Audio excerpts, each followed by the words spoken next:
হাসিনা সরকার আমাদের এই আলেমদেরকে 2013 সালে যেখানে হত্যা করেছে, আমাদের আলেমদেরকে তারা ফাঁসিতে ঝুলিয়ে হত্যা করেছে, তাকে গ্রেফতার করে বিচারের আওতায় না নিয়ে আসা পর্যন্ত বাংলাদেশে সুষ্ঠু নির্বাচন অনুষ্ঠিত হতে পারে না। অবৈধ অস্ত্র উদ্ধার না করা পর্যন্ত সুষ্ঠু নির্বাচন হতে পারে না। কারো টাকা উদ্ধার না করা পর্যন্ত সুষ্ঠু নির্বাচন হতে পারে না।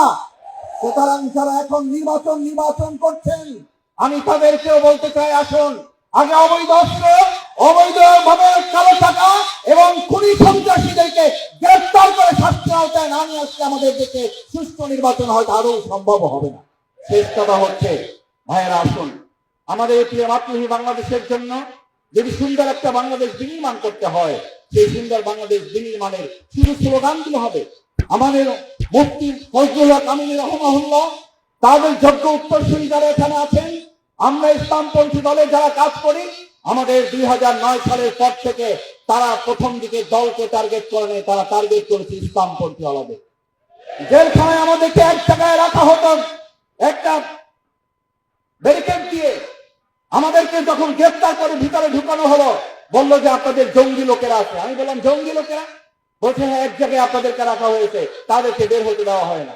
আমি গিয়ে দেখলাম যে আমাদের সম্মানিত শ্রদ্ধেয় ওলামায়ে কেরামগণ, যে তাদের বিরুদ্ধে জঙ্গি তকমা দেওয়া হয়েছে, তারা দিনের বেলা রোজা রাখেন, রাত্রিবেলা তাহাজ্জুদে রাত্রি কাটিয়ে দেন।